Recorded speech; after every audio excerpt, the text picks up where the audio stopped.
a representation that President Ruto had done very well in positioning himself, particularly in his campaigning leading up to his presidency, was the kind of intellectuals that he was able to assemble. I'm talking about David Ndii, somebody with known accolades on economics. I'm talking about Professor Njuguna, the first the cabinet secretary for finance. Who spoke yesterday, I'm talking about a number of professionals. Yeah. And I'm also talking about the ability that the president had to go across the regions and create plans, the county level plans, and bring this up into the manifesto. A good piece of work. Now, the people that trusted and believed in him are telling us, man, we are disappointed. Now, if Professor Njuguna, a very well-known economist, is now telling us that, look, it did not work. Now, he is going to pick Professor Anyang' Nyong'o, and a great mind, and he's telling us now, Anyang' Nyong'o and he, people who have been around the block for so long. Okay, show us. Of course, Anyang has a track record in Kisumu. He has transformed it a bit. Fine. What do we have? Well, how can we trust that he will now have a national platform around which he can even implement some of the ideas he's coming through? If what we are hearing from Professor Njuguna Ndung'u is anything to go by, this is as per of the moment. We are now the president is finding reason to bring a country around an issue and keep some people busy. But I can assure you by December, he'll have stopped talking about this 2060. Because right now he's preoccupied on how to dismantle the opposition, because he has said the opposition don't have an agenda. So he wants to create an agenda. The problem is, the way he's creating it is similar to what he has done before. If he had done this with a bit of bottom-up analysis and linking up his time in Uhuruto government, I would have believed him. But to come and tell us all of a sudden that he has come to his Damascus moment, that he's now transforming from Saul to Paul, because now he can see that what we need is beyond Vision 2030. Why didn't he start with Vision 2030 in the first place? Why does he want to make us believe that now Vision 2060 is what we want?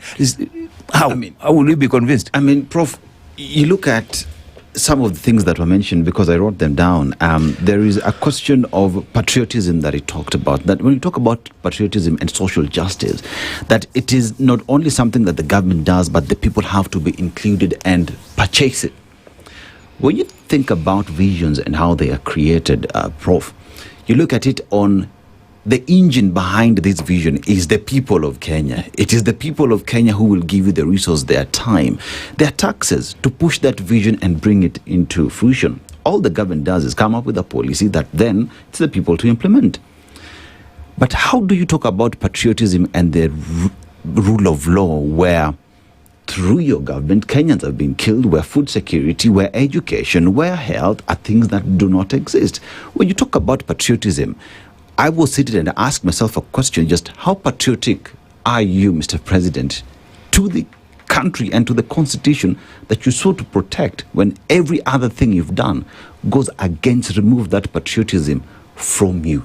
Do you think that Kenyans today have bought this idea of Vision 2030 if bottom-up economic transformation agenda failed?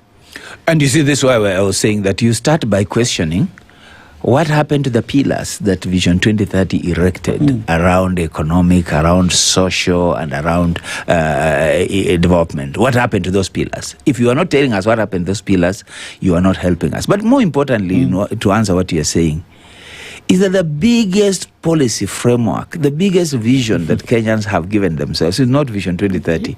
It is the Constitution of Kenya 2010. Yes. All those things he's talking about are in the Constitution. The problem is, why is he not implementing them the way they are? People of Kenya are sovereign. Why does he think that he can teach us to be patriotic and that we will not be patriotic ourselves? So let's start from saying, accept that Kenyans own this country. They are the sovereign of this country.